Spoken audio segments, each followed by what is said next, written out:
챕터 1. 벽 속의 발견. 저는 32살에 처음으로 제 집을 마련했습니다. 40년 된 낡은 주택이었죠. 부동산 중개사는 리모델링만 하면 완전히 새 집이 될 거예요 라고 말했지만 막상 벽지를 뜯어내고 보니 상상 이상이었습니다. 특히 거실 벽이 문제였어요. 벽지 아래 석고가 군데군데 떨어져 나가 있었고 습기 때문인지 곰팡이 냄새가 심했습니다. 결국 벽을 전면 철거하기로 했죠. 해머로 벽들을 깨트리는데 뭔가 이상했습니다. 속이 완전히 비어있지 않더라고요. 보통 집의 벽 구조와는 달랐어요. 마치 의도적으로 공간을 만들어 놓은 것 같았습니다. 뭐지 이게? 벽돌 사이에서 뭔가 두꺼운 게 떨어졌습니다. 먼지를 털어내고 보니 낡은 봉투 묶음이었어요. 고무줄로 단단히 묶여 있었습니다. 봉투마다 번호가 적혀 있었죠. 편지 1, 편지 2, 편지 3 이런 식으로 말입니다. 전부 세어보니 27통이었습니다.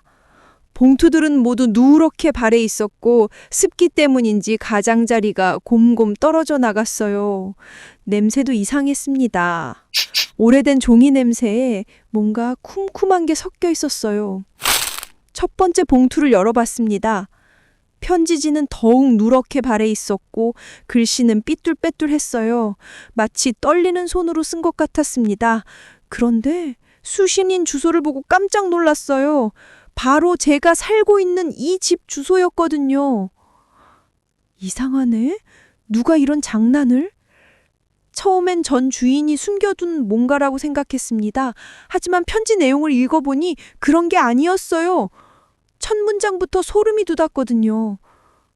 안녕하세요. 이 집에 사는 낯선 분께 혹시 제 목소리가 들리시나요? 저는 이 벽 안에 갇혀 있습니다. 손이 돌돌 떨렸습니다. 장난치기엔 너무 진지했어요. 글씨체도 그렇고 종이의 낡은 정도도 그렇고요. 최소 몇십 년은 된 것 같았거든요. 계속 읽어봤습니다. 저는 매일 이 좁은 공간에서 편지를 씁니다. 언젠간 누군가 찾아줄 거라는 희망을 품고 말이죠. 하지만 시간이 갈수록 희망은 사라져갑니다. 등줄기가 서늘해졌어요. 정말 누군가 벽 속에 갇혀서 쓴 편지라는 뜻인가요? 그런데 그게 말이 됩니까? 밤이 되면 더욱 무서워집니다. 바깥에서 들리는 소리들, 발걸음 소리, 문 여닫는 소리, 때로는 웃음소리도 들려요. 하지만 전 아무것도 할 수 없습니다. 그저 이 벽 안에서 기다릴 뿐이죠. 저는 편지를 내려놓고 주변을 둘러봤습니다. 갑자기 집이 으스스하게 느껴졌어요. 방금까지는 평범한 집이었는데 이제는 뭔가 섬뜩한 기운이 감도는 것 같았습니다. 챕터 2. 점점 기묘해지는 내용들. 두 번째 편지를 열어봤습니다. 첫 번째보다 글씨가 더 흐릿했어요. 잉크가 번진 곳도 많았고 종이도 더 구겨져 있었습니다. 당신이 이 편지를 읽을 때쯤 아마 저는 이미 없을지도 모르겠어요. 하지만 제 이야기만은 누군가 알아주었으면 합니다. 이미 없다는 게 무슨 뜻일까요? 죽었다는 뜻인가요? 아니면 그냥 이사를 갔다는 뜻인가요? 하지만 벽 속에 갇혀 있다고 했는데 어떻게 이사를 갈 수 있겠어요? 저는 매일 벽을 긁을 겁니다. 손톱이 다 떨어져 나갔지만 계속 긁어요. 언젠가는 구멍이 뚫릴 거라고 생각하면서요. 하지만 벽은 너무 두껍습니다. 실제로 제가 벽을 부수면서 본 벽돌들을 생각해 보니 정말 두꺼웠어요. 손톱으로 긁는다고 뚫릴 두께가 아니었죠. 그런데 정말 누군가 그 안에서 벽을 긁었다는 걸까요? 저는 다시 벽을 자세히 살펴봤습니다. 그러고 보니 벽돌 안쪽 면에 뭔가 자국들이 있었어요. 처음엔 시공 과정에서 생긴 흠집이라고 생각했는데 자세히 보니 규칙적이었습니다. 마치 손톱으로 긁은 것 같은 자국들이요. 세 번째 편지는 더욱 충격적이었습니다. 밤마다 벽 너머에서 들리는 두드림 소리. 그건 제가 아닙니다. 저보다 먼저 이곳에 온 누군가가 있는 것 같아요. 저보다 먼저? 그럼 벽 속에 갇힌 사람이 한 명이 아니라는 뜻인가요? 상상만 해도 끔찍했습니다. 때로는 울음소리도 들려요. 여자 목소리 같기도 하고 아이 목소리 같기도 해요. 정확히는 모르겠어요. 너무 희미하거든요. 저는 편지를 읽다가 문득 멈췄습니다. 방금 뭔가 소리가 들린 것 같았어요. 똑, 똑, 똑. 뭔가 벽을 두드리는 소리 같았습니다. 주변을 둘러봤지만 아무것도 없었어요. 공사 중이라 온 집이 어수선했고 바람에 뭔가 움직이는 소리일 수도 있었죠. 하지만 왠지 편지 내용과 겹쳐서 더욱 섬뜩하게 느껴졌습니다. 네 번째 편지를 열었습니다. 오늘은 조금 다른 이야기를 해볼게요. 제가 어떻게 여기 오게 되었는지 말입니다. 드디어 구체적인 이야기가 나오는군요. 저는 숨을 죽이고 계속 읽었습니다. 저는 원래 이 집에 살던 사람이 아니었어요. 그냥 지나가던 사람이었죠. 하지만 어떤 일로 인해 이곳에 오게 되었고 그 후로는 편지가 거기서 끊어져 있었어요.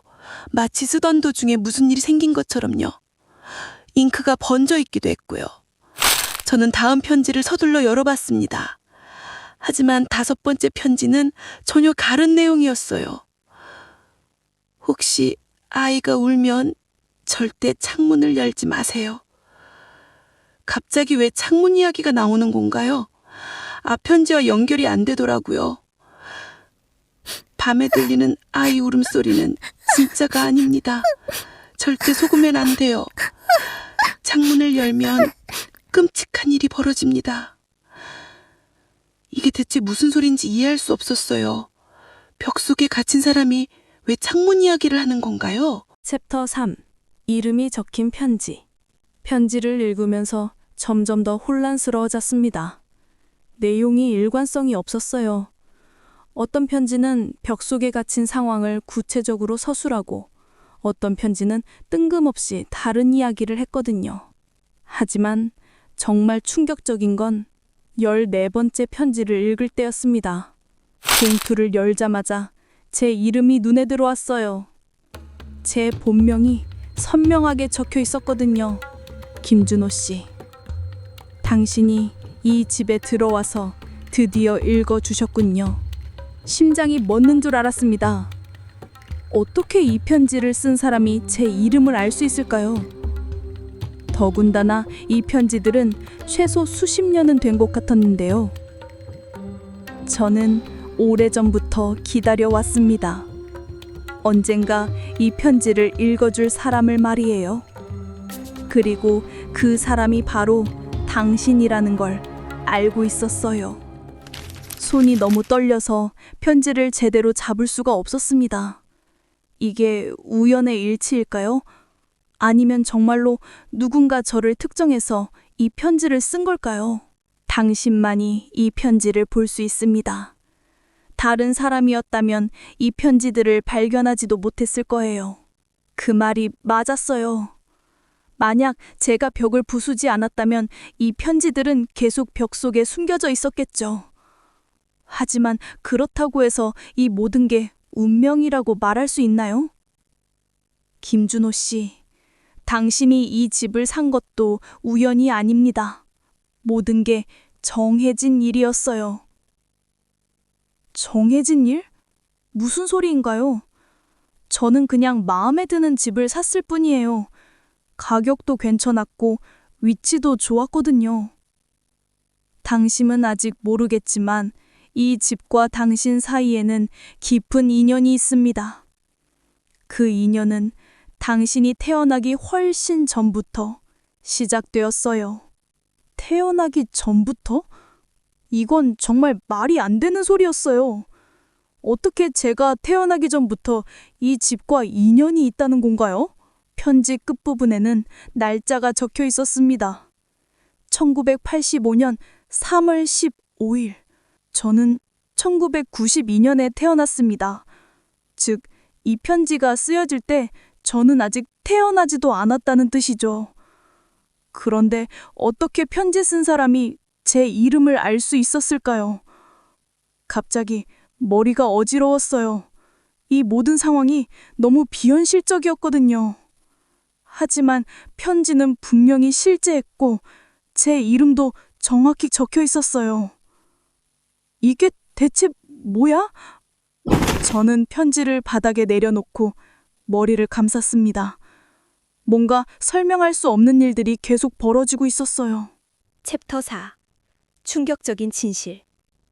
나머지 편지들도 계속 읽어봤습니다. 15번째부터 26번째까지는 비슷한 내용들이 반복되었어요. 벽 속에서의 고통스러운 일상, 구조에 대한 절망적인 기다림, 그리고 제게 보내는 메시지들이요. 하지만 진짜 충격적인 건 마지막 27번째 편지였습니다. 봉투부터 남달랐어요. 다른 편지들보다 훨씬 더 낡아 보였고 검은 얼룩들이 곳곳에 있었거든요. 마치 뭔가에 젖은 것 같은 자국들이었어요. 편지를 꺼내자마자 알 수 있었습니다. 이전 편지들과는 글씨체가 달랐어요. 더 떨리고 더 절망적이었죠. 이 편지를 읽는 순간 당신은 알게 될 겁니다. 무엇을 안다는 걸까요? 저는 숨을 죽이고 계속 읽었습니다. 당신은 이 집의 첫 번째 주인이자 마지막 주인이라는 걸요. 첫 번째이자 마지막? 그게 무슨 의미인지 이해할 수 없었어요. 이 집은 40년 된 집이라고 했는데 제가 첫 번째 주인이라는 게 말이 안 되잖아요. 그리고 저를 벽 속에 가둔 사람도 당신이라는 걸 말입니다. 편지가 손에서 떨어졌습니다. 제가 누군가를 벽 속에 가뒀다고요? 언제요? 저는 그런 일을 한 적이 없는데요. 말도 안 돼. 난 그런 적 없어. 하지만 마음 한구석에서는 이상한 기억이 떠오르기 시작했어요. 아주 어릴 때의 기억들이요. 정확히는 기억이라고 하기보다는 꿈 같은 것들이었죠. 5살 때였던 것 같아요. 밤에 잠들기 전에 들리던 소리들이 있었거든요. 울음소리, 두드리는 소리, 그리고 간절히 부르는 목소리들. 준호야! 준호야! 누군가 제 이름을 부르는 소리였어요. 여자 목소리 같았는데 너무 슬프고 절망적인 톤이었죠. 어린 저는 무서워서 이불 속에 숨었던 기억이 나네요. 그때 아버지가 말씀하셨어요. 그냥 꿈이야. 아무 일도 없었어. 들은 것도 없고 본 것도 없어. 아버지는 계속 그렇게 말씀하셨어요. 마치 최면을 거는 것처럼요. 네가 들은 건 꿈이다. 아무 일도 없었다. 저는 그 말을 믿었어요. 정말 꿈이었다고 생각했거든요. 하지만 지금 생각해보니 이상했어요. 왜 아버지는 그렇게까지 강조하셨을까요? 그리고 또 다른 기억이 떠올랐습니다. 아버지가 술에 취해서 저를 어딘가로 데려간 적이 있었어요. 그땐 무서워서 울었는데 아버지가 제 입을 막으셨죠. 조용히 해. 아무도 모르게 해야 해. 그 기억들이 하나둘씩 이어지기 시작했어요. 마치 오랫동안 봉인되어 있던 퍼즐 조각들이 맞춰지는 것 같았죠. 챕터 5. 봉인된 기억의 진실. 편지를 다시 집어들었습니다. 계속 읽어야 할 것 같았거든요. 당신은 아직 어린 아이였어요. 5살밖에 안 됐죠. 당신이 직접 저를 가둔 게 아니라 당신 아버지가 그랬던 거예요. 아버지. 맞아요. 아버지였어요. 갑자기 모든 게 선명해졌습니다. 당신 아버지는 저를 이 벽 속에 가뒀어요. 그리고 당신에게는 아무 일도 없었다고 계속 말했죠. 당신의 기억을 지우려고 했던 거예요. 기억 조작? 그런 게 정말 가능한 건가요? 하지만 생각해보니 어린아이의 기억은 쉽게 조작될 수 있을 것 같았어요. 특히 무서운 경험이었다면 더욱이요. 하지만 완전히 지워지지는 않았어요. 당신의 무의식 속에 계속 남아 있었던 거예요. 그리고 지금 이 집으로 돌아오면서 모든 걸 기억하게 된 거죠. 돌아온다는 표현이 이상했어요. 저는 이 집에 산 적이 없는데요. 하지만 잠깐, 정말 그럴까요? 아버지와 살았던 집을 생각해 봤어요. 확실히 기억나는 건 6살 이후의 일들 뿐이었거든요. 그전 기억들은 모두 흐릿했어요. 당신이 5살 때 사건이 일어났어요. 그 후 당신 아버지는 이 집을 떠났죠. 당신을 데리고 다른 곳으로 이사했어요. 그리고 당신에게는 이 집에 대한 기억을 모두 지웠어요. 그럼 저는 정말 이 집에서 살았다는 건가요? 5살까지는요? 나는 너의 엄마야. 편지가 손에서 떨어졌습니다. 어머니라고요? 제 어머니는 제가 3살 때 돌아가셨다고 들었는데요. 너의 아버지가 나를 죽였어. 그리고 시체를 이 벽 속에 숨겼지. 너에게는 엄마가 병으로 죽었다고 말했을 거야. 머리가 하얗게 변했어요. 어머니가 살해당했다고요? 그리고 시체가 이 벽 속에. 저는 급히 벽을 다시 살펴봤습니다. 제가 부순 벽 속에서 편지만 나온 게 아니었을까요? 혹시 다른 것도 있었을까요? 자세히 보니 벽 깊숙한 곳에 뭔가 희끄무레한 게 보였어요.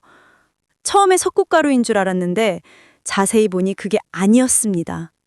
손전등을 가져와서 비춰봤어요. 그리고 봤습니다. 인골로 보이는 것들을요. 어머니, 이제야 모든 게 이해되었습니다. 편지들은 정말 제 어머니가 쓴 거였어요. 벽 속에 갇힌 채로 죽어가면서 쓴 유언이었던 거죠. 그리고 저에게 보낸 마지막 메시지였던 거예요. 언젠가 제가 이 집으로 돌아와서 진실을 알게 되기를 바라면서요. 챕터 6. 어머니의 마지막 말. 편지의 마지막 부분을 읽었습니다. 준호야, 이제 알았구나. 엄마가 왜 사라졌는지, 왜 너에게서 떠날 수밖에 없었는지. 눈물이 쏟아졌어요. 어머니가 병으로 돌아가신 게 아니었구나. 아버지가 어머니를 죽인 거였구나. 너가 진실을 깨닫는 순간 나도 편히 눈을 감을 수 있어. 그동안 참 많이 기다렸어. 너가 돌아와서 나를 찾아주기를. 30년 넘게 기다렸다는 뜻인가요? 어머니는 그 오랜 시간 동안 이 벽 속에서 저를 기다렸던 건가요? 부디 나를 기억해줘. 너를 사랑했던 엄마를 말이야. 그리고 이 집을 떠나. 더 이상 이곳에 머물면 안 돼. 왜 떠나라고 하는 걸까요? 진실을 알았으니까 이제 끝난 거 아닌가요? 너의 아버지가 언제 돌아올지 모르거든. 그 사람은 아직 살아있어. 아버지가 아직 살아있다고요? 저는 아버지가 몇 년 전에 돌아가신 걸로 알고 있습니다. 사실 아버지와는 관계가 좋지 않아서 연락을 끊고 살았거든요. 그 사람이 너를 찾고 있을 거야. 너가 이 집을 산 것도 아마 그 사람이 알게 되었을 거야. 정말 그럴까요? 제가 이 집을 산 건 순전히 우연이었는데요. 부동산에서 소개해준 집이었고 조건도 괜찮았고요. 하지만 지금 생각해보니 이상했어요. 40년 된 집치고는 가격이 너무 싼 편이었거든요. 그때는 리모델링 비용 때문이라고 생각했는데 혹시 다른 이유가 있었던 걸까요? 준호야, 엄마가 마지막으로 부탁할게. 제발 조심해. 그리고 기억해. 엄마는 너를 끝까지 사랑했다는 걸. 편지가 거기서 끝났어요. 어머니의 마지막 메시지였죠. 저는 한참 동안 울었습니다. 30년 넘게 몰랐던 진실이 너무 충격적이었거든요. 어머니는 병으로 돌아가신 게 아니라 저를 보호하려다가 죽임을 당한 거였어요. 그리고 아버지는 저에게 평생 거짓말을 했던 거죠. 밤이 깊어가고 있었어요. 하지만 저는 잠들 수가 없었습니다. 어머니의 유골이 벽 속에 있다는 사실도 그렇고 아버지가 아직 살아있다는 말도 그렇고요. 정말 아버지가 저를 찾고 있는 걸까요?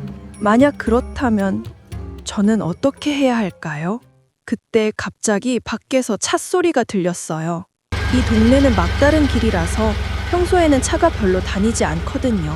창문으로 밖을 내다봤습니다. 검은 승용차 한 대가 집 앞에 서 있었어요. 그리고 차에서 한 사람이 내렸습니다. 어둠 속이라 잘 보이지 않았지만 걸음걸이가 익숙했어요. 마치 많이 본 사람 같은. 그 순간 깨달았습니다. 아버지였어요. 챕터 7. 아버지의 귀환. 심장이 미친 듯이 뛰었습니다. 정말 아버지가 온 걸까요? 어떻게 제가 여기 있다는 걸 알았을까요? 발걸음 소리가 점점 가까워졌어요. 현관문 쪽으로 향하는 소리였습니다. 저는 서둘러 편지들을 챙겼어요. 어머니가 남긴 마지막 증거들이었거든요. 문을 두드리는 소리가 들렸습니다. 하지만 저는 대답하지 않았어요. 뭐라고 말해야 할지도 모르겠고 무엇보다 무서웠거든요. 준호야, 아빠야, 문 열어라. 정말 아버지 목소리였어요. 몇 년 만에 듣는 목소리였지만 확실했습니다. 하지만 예전과는 뭔가 달랐어요. 더 쉰 목소리였고 더 차갑게 들렸거든요. 문 열어라. 아빠가 왔잖니. 저는 숨을 죽이고 있었어요. 어머니의 편지가 맞다면 아버지는 저에게 위험한 존재일 수도 있었거든요. 준호야, 네가 이 집을 샀다는 거 아빠가 다 알고 있어. 왜 이런 집을 샀냐? 위험하다고 했잖니. 위험하다고요? 언제 그런 말씀을 하셨나요? 저는 아버지와 몇 년째 연락을 끊고 살았는데요. 이 집에는 좋지 않은 기운이 있어. 빨리 나와야 해. 좋지 않은 기운? 아버지가 무슨 말을 하는 건가요? 혹시 어머니의 시체가 묻혀 있어서 그런 건가요? 문 두드리는 소리가 더 세졌어요. 준호야, 문 열어.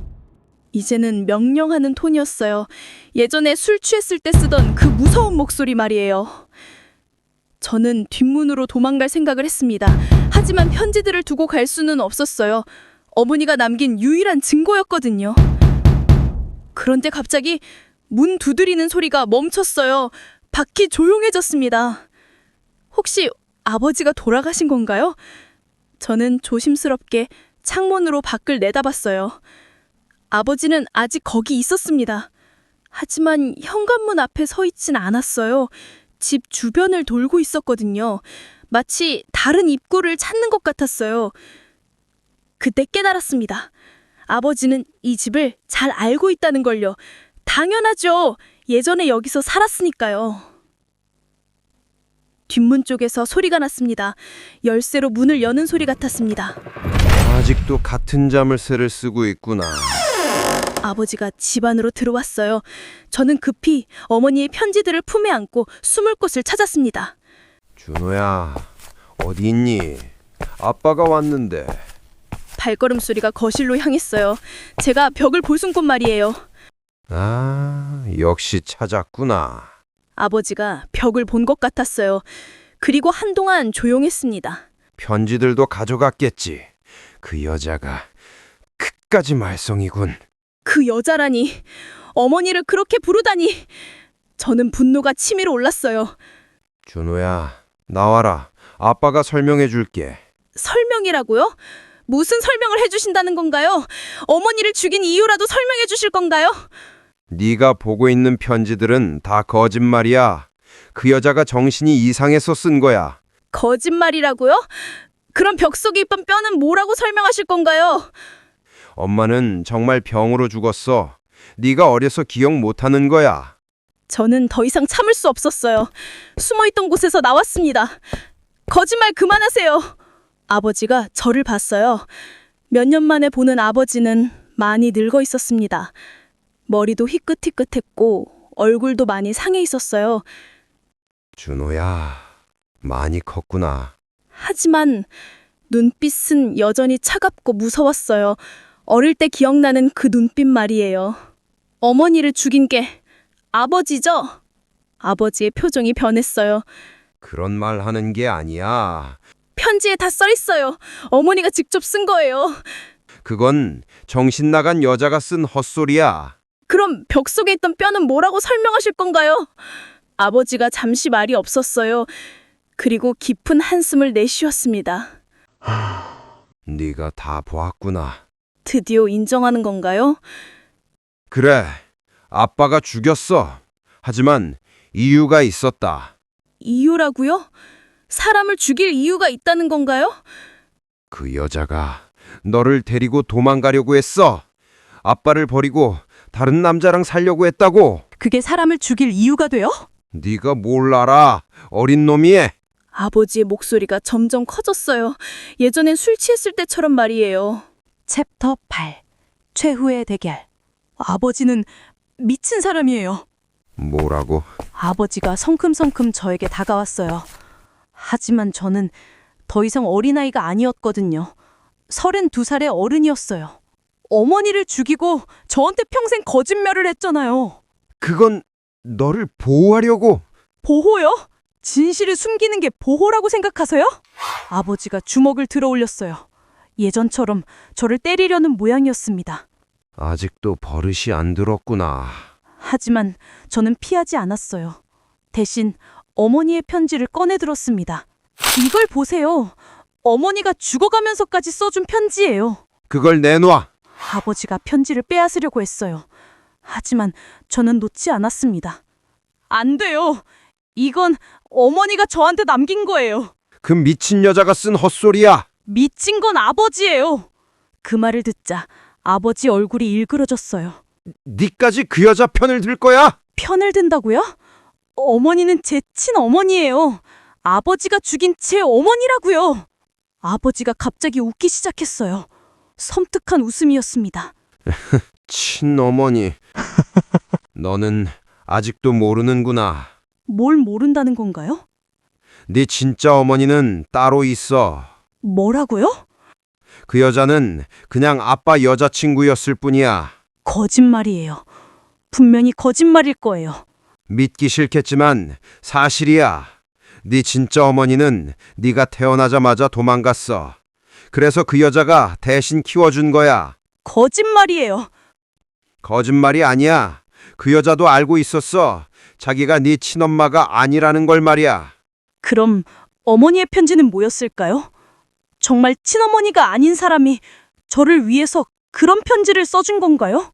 하지만 그런 게 중요하냐? 그 여자는 너를 진짜 아들처럼 사랑했어. 그럼 왜 죽였어요? 다른 남자랑 도망가려고 했으니까. 너를 데리고 말이야. 아버지의 말이 맞다면 어머니는 저를 구하려고 했던 거네요. 친자식도 아닌 저를 말이에요. 그래서 죽였다고요? 아빠를 버리고 가려는데 가만히 있을 수 있겠어? 그럼 저는 어떻게 되는 건데요? 너는 아빠 아들이니까 아빠랑 사는 거지. 아버지는 정말 미친 사람이네요. 또 그런 말을 하면 뭐 하실 건데요? 저까지 죽이실 건가요? 아버지가 멈칫했어요. 너는 내 아들이니까. 아들이면 뭐해요? 어머니도 아버지가 사랑했다고 했잖아요. 그건 결국 자기 마음에 안 들면 죽이는 거잖아요. 아버지가 말이 없었어요. 아마 제 말이 맞았나 봅니다. 저는 더 이상 아버지의 아들이 아니에요. 뭐라고? 이제 진실을 알았으니까 아버지와는 끝이에요. 그때 아버지가 갑자기 칼을 꺼냈어요. 언제 준비한 건지 모르겠지만 분명히 사람을 해치려는 의도였습니다. 그럼 너도 그 여자랑 같은 곳으로 보내줄게. 정말 저를 죽이려는 거였어요. 친아들을요. 하지만 저는 무서워하지 않았습니다. 어머니의 편지를 읽고 나서 용기가 생겼거든요. 어머니가 보고 있을 거예요. 죽은 여자가 뭘 보겠어? 보고 있을 거예요. 그리고 저를 지켜주실 거예요. 아버지가 칼을 들고 달려들었어요. 하지만 그 순간 이상한 일이 벌어졌습니다. 갑자기 집안의 전등들이 깜빡거리기 시작했어요. 그리고 어딘가에서 바람 소리가 들렸습니다. 아버지가 멈칫했어요. 뭐야? 벽에서 이상한 소리가 나고 있었습니다. 마치 누군가 안에서 두드리는 것 같은 소리였습니다.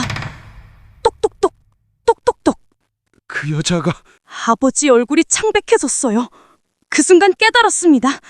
어머니가 정말 저를 지켜주고 있다는 걸요. 에필로그. 어머니의 마지막 선물. 아버지는 결국 칼을 떨어뜨리고 도망갔어요. 벽에서 나는 소리에 완전히 겁을 먹은 것 같았습니다. 저는 경찰에 신고했어요. 그리고 어머니의 유고를 정식으로 수습했습니다. 부검 결과 타살이 확실했고 아버지는 곧 체포되었어요. 재판에서 아버지는 모든 걸 자백했습니다. 아버지는 어머니만이 아니라 다른 이들까지 죽이고 그들의 신분을 빌려 죽은 사람인 척하며 제 곁을 서성였던가 해요. 하지만 저는 아직도 이해할 수 없어요. 사랑한다면서 어떻게 그런 끔찍한 일을 할 수 있었을까요? 어머니의 장례식은 조용히 치렀습니다. 친어머니는 아니었지만 저에게는 정말 어머니 같은 존재였거든요. 무덤 앞에서 마지막 편지를 읽어드렸어요. 어머니, 이제야 진실을 알게 되었어요. 어머니가 얼마나 저를 사랑했는지, 저를 지키려고 얼마나 힘들어했는지요. 바람이 불어왔어요. 마치 어머니가 대답하는 것 같았습니다. 이제 편히 쉬세요. 저는 괜찮을 거예요. 그 후 저는 그 집을 떠났어요. 어머니의 조언대로 말이에요. 하지만 편지들은 항상 가지고 다녀요. 어머니가 남겨주신 사랑의 증거니까요. 가끔 밤에 꿈을 꿔요. 어머니가 저에게 미소를 지으며 말하는 꿈이요. 잘 자라주어서 고마워. 그럴 때마다 저는 답해드려요. 어머니가 지켜주셔서 감사해요. 이제는 더 이상 무섭지 않아요. 어머니가 항상 저와 함께 있다는 걸 알거든요. 그리고 언젠가 다시 만날 수 있을 거라고 믿어요. 그때는 정말 행복한 모습으로 말이에요. 어머니, 사랑해요.